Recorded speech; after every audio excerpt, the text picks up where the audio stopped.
जय माता दी दोस्तों, आप सभी का आपके अपने चैनल आसान राह में हार्दिक स्वागत है। मैं हूं अपर्णा। दोस्तों, सावन का नाम सुनते ही मन में मुस्कुराती हुई प्रकृति यानी कि जिधर देखें बस हरियाली ही हरियाली और भोलेनाथ का ख्याल आता है। हालांकि ये महीना जितना शिव शंकर को प्रिय है उतना ही माँ गौरी के लिए भी विशेष है। इस महीने में सोमवार की तरह ही मंगलवार का भी विशेष महत्व होता है। सोमवार जहां शंकर भगवान का दिन है, वहीं मंगलवार मां पार्वती जी का दिन माना गया है। सावन में पड़ने वाले प्रत्येक मंगलवार को मंगला गौरी व्रत किया जाता है। मान्यता है कि इस दिन माता गौरी की पूजा करने से अखंड सौभाग्य और दाम्पत्य जीवन में अथाह प्रेम की प्राप्ति होती है। तो आइए जानते हैं कि इस बार सावन में कितने मंगलवार हैं, मंगला गौरी व्रत की पूजन विधि, व्रत कथा और इस व्रत का क्या महत्व है। आप जानेंगे इस वीडियो में कि व्रत का उद्यापन कब करना चाहिए और उद्यापन विधि। दोस्तों, वीडियो शुरू करने से पहले आपसे एक अनुरोध है, अगर अभी तक आपने मेरे चैनल को सब्सक्राइब नहीं किया है तो ऐसी ही आध्यात्मिक वीडियो देखने के लिए मेरे चैनल को जरूर सब्सक्राइब कीजिए, साथ ही बेल बटन को जरूर प्रेस करें। चलिए वीडियो शुरू करते हैं।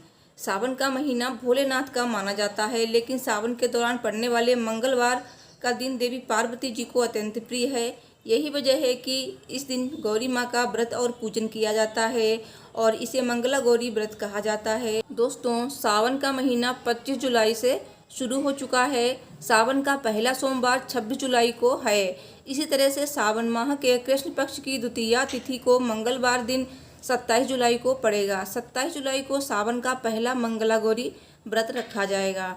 सावन के मंगलवार को माँ मंगला गौरी यानी माता पार्वती जी की विधि विधान से पूजा की जाती है। इस दिन सुहागिनें अखंड सौभाग्य की प्राप्ति के लिए व्रत रखती हैं। इस साल सावन मास में 4 मंगला गौरी व्रत रखे जाएंगे। पहला मंगला गौरी व्रत 27 जुलाई को है, दूसरा मंगला गौरी व्रत 3 अगस्त को है और तीसरा मंगला गौरी व्रत 10 अगस्त। चौथा और अंतिम मंगला गौरी व्रत 17 अगस्त को पड़ रहा है। मंगला गौरी व्रत की विधि। सावन महीने में हर मंगलवार सुबह जल्दी उठकर स्नान कर नए वस्त्र धारण करें। एक चौकी पर आधे में सफ़ेद कपड़ा बिछाएं और आधे में लाल कपड़ा बिछाएं। सफ़ेद में चावल के 9 ढेर बनाकर नवग्रह बनाएं और लाल में गेहूं के 16 ढेर बनाएं। चौकी पर अलग अलग स्थान पर चावल बिछाकर पान का पत्ता रखें। स्वास्तिक बनाएं। गणपति को विराजमान कर रोली, चावल, पुष्प, धूप आदि से विधिवत पूजन करें। थाली में मिट्टी से माता मंगला गौरी की प्रतिमा बनाकर चौकी पर स्थापित करें। अक्षत, जल और पुष्प हाथ में लेकर व्रत का संकल्प लें। मनोकामना कहकर विनती करें। माता रानी को पंचामृत से स्नान कराएं। 16 लड्डू, पान, फल, फूल, लौंग, इलायची चढ़ाएं। माँ को 16 श्रृंगार का सामान भी चढ़ाएं। 16 बत्तियों वाला दीपक जलाएं या अलग अलग दीपक जलाएं। माता मंगला गौरी की कथा पढ़ें और माता रानी की आरती गाएं। अंत में वस्तुएं ब्राह्मण को दे दें। व्रत निर्जला हो या फलाहार, नमक का सेवन भूल कर भी ना करें। शाम को अपना व्रत खोलें। अब जानते हैं मंगला गौरी व्रत की पूजा विधि। मंगला गौरी व्रत करने के विशेष नियम होते हैं। इस व्रत को करने वाली व्रती को सूर्योदय से पहले ही जागना होता है। इसके बाद नित्य कर्मों से निवृत्त होकर स्नान करके साफ वस्त्र धारण करने चाहिए। इसके बाद माता गौरी की तस्वीर या मूर्ति को चौकी पर लाल रंग का कपड़ा बिछाकर स्थापित करना चाहिए। इसके बाद व्रत का संकल्प करना चाहिए और आटे से निर्मित दियाली में दीपक जलाकर षोडशोपचार से माँ का पूजन करना चाहिए। इस पूजन में षोडशोपचार से माता को सुहाग की सामग्री अर्पित करें। ध्यान रखें कि इनकी संख्या 16 होनी चाहिए। इसमें फल, फूल, माला, मिठाई और सुहाग की वस्तुओं को शामिल करें। संख्या लेकिन 16 ही हो। पूजन समाप्ति के बाद आरती पढ़ें। माँ से अपनी मनोकामना पूर्ति होने का अनुनय विनय करें।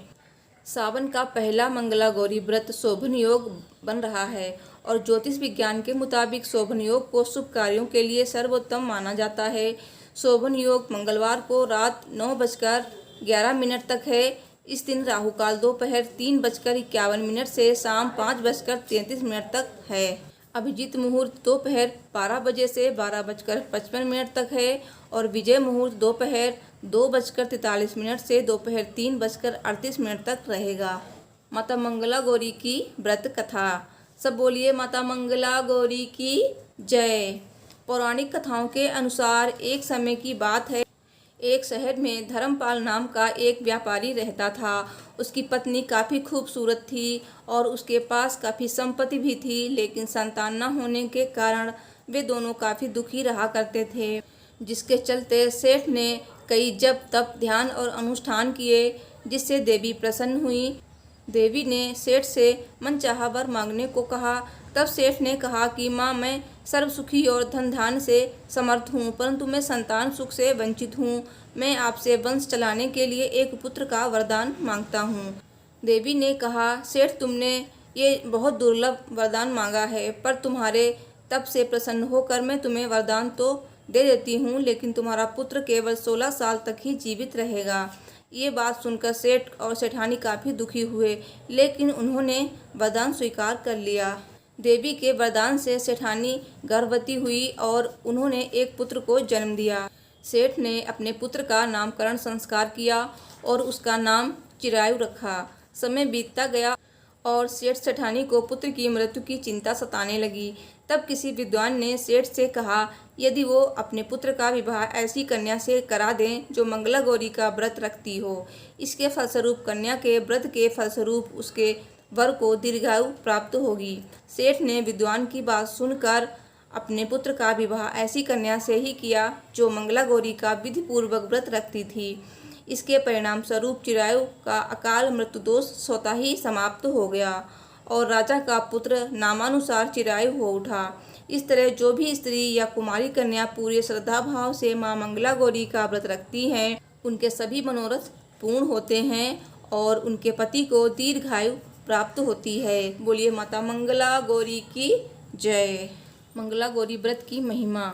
मान्यता है कि ये व्रत रखने से सुहागिनों को अखंड सौभाग्य का वरदान मिलता है, पति को दीर्घायु मिलती है। नव विवाहिता ये व्रत रखें तो पूरा वैवाहिक जीवन अच्छे से गुजरता है। जिन युवतियों को पसंदीदा पति नहीं मिल रहा है, उनको भी मंगला गौरी व्रत करना चाहिए। कहा जाता है कि सावन में ही माता पार्वती जी की तपस्या से महादेव ने खुश होकर उनसे विवाह करने के लिए हामी भरी थी। यह व्रत शुरू करने के बाद कम से कम 5 साल तक रखा जाता है। हर साल सावन में 4 या 5 व्रत होते हैं। आखिरी व्रत वाले दिन उद्यापन कर देना चाहिए। अब जानते हैं मंगला गौरी व्रत की उद्यापन विधि। सबसे पहले मंगला गौरी व्रत का उद्यापन करने वाली महिला या कन्या को सुबह जल्दी उठना चाहिए। उसके बाद नहाकर लाल वस्त्र धारण करने चाहिए। इसके बाद पुरोहित और 16 सुहागन स्त्रियों को भोजन के लिए आमंत्रित करें। अगर कोई सुहागन महिला मंगला गौरी व्रत का उद्यापन कर रही हो तो उसे अपने पति के साथ हवन करना चाहिए। इस व्रत की उद्यापन विधि अगर कोई कन्या पूरी कर रही है तो उसे अपने माता पिता के साथ हवन करना चाहिए। इसके बाद माँ मंगला गौरी व्रत की तरह ही विधिवत पूजन करें। माँ को लाल वस्त्र और श्रृंगार का सभी सामान अर्पित करें। माँ मंगला गौरी के हवन में पूरे परिवार को सम्मिलित होना चाहिए। हवन के बाद माता मंगला गौरी की आरती उतारें। माँ मंगला गौरी की आरती उतारने के बाद सभी में प्रसाद वितरित करें। सभी पूजा विधि संपन्न करने के बाद माँ गौरी से किसी भी प्रकार की भूल के लिए क्षमा मांगें। इसके बाद पुरोहित जी और सभी 16 स्त्रियों को भोजन कराएं। भोजन कराने के बाद सभी स्त्रियों को सुहाग की चीज़ें उपहार में दें। तो दोस्तों, मुझे उम्मीद है मेरी ये वीडियो आपको पसंद आई होगी, तो प्लीज़ वीडियो को लाइक शेयर कीजिए, मेरे चैनल को सब्सक्राइब कीजिए। साथ ही कमेंट में जय माता दी अवश्य लिखिए। माता मंगला गौरी आपकी सभी मनोकामनाएं पूर्ण करेंगी। Thanks for watching. हर हर महादेव। जय माता दी।